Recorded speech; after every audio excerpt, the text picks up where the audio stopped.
Hola, habla Ángel García Bancho y es jueves 17 de septiembre de 2020. Quiero responder a una pregunta que me formularon en el Twitter, que es la siguiente. ¿Qué falta para la libertad de Venezuela? Y quiero responder en este audio desde el contexto que ya todos conocemos, que no es otro sino el de la existencia de unos factores de disque oposición, o que se hacen llamar de oposición, pero que tienen 20 años colaborando con la narcotiranía de Nicolás Maduro y previamente de Chávez, que están organizados en partidos políticos, en ONGs y que gozan del apoyo de 60 países. Es en ese contexto que pienso responder. Y por supuesto en el contexto también de que esos factores que se hacen llamar de oposición, pero que colaboran con la narcotiranía, cuando van al exterior a hablar con los representantes de naciones extranjeras, es decir, con parlamentarios o con los representantes de estados extranjeros, de gobiernos, lo que van es a pedir dinero para sus ONGs y sus partidos y sus bolsillos, pero no a pedir ayuda militar para entrar con tropas a Venezuela, recuperar el territorio, las armas y las instituciones de la nación que hoy están secuestradas por la narcotiranía. Es en ese contexto que quiero responder. La respuesta obvia sería: hay que sustituir estos grupos, pero ya he dicho antes que estos grupos no llegaron hace poco, tienen 20 años allí, están muy bien organizados en partidos políticos de disque oposición, tienen ONGs operativas desde hace mucho tiempo y gozan del apoyo de 60 países. Entonces, ¿qué debe ocurrir? Bueno, lo que debe ocurrir es que grupos que hoy están atomizados, que verdaderamente estarían dispuestos a trabajar por la libertad de Venezuela, se unan en torno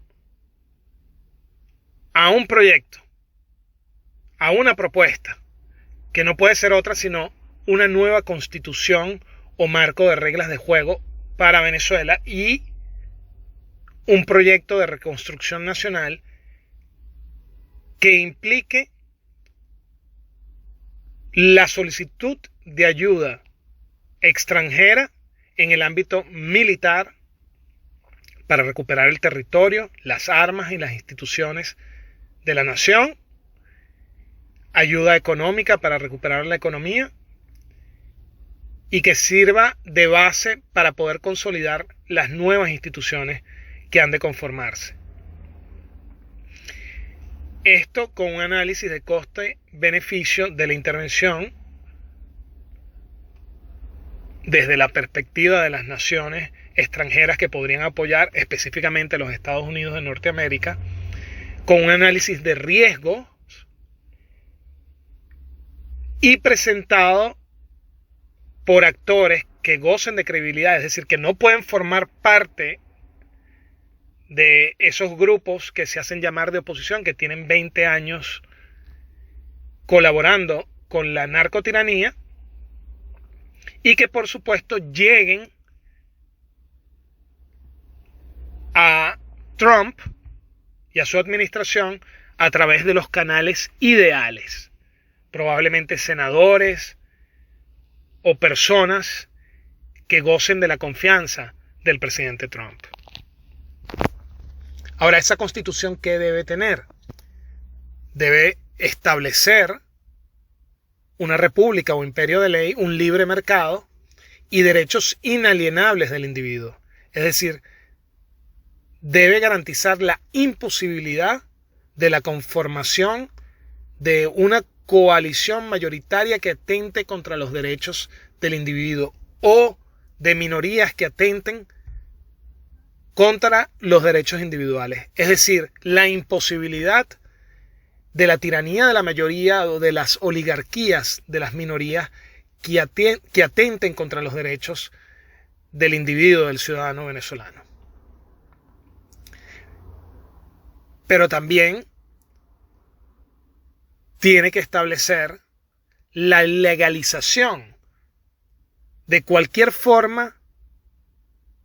de expresión política del socialismo en Venezuela. Y el proyecto de reconstrucción nacional debe evidentemente plantear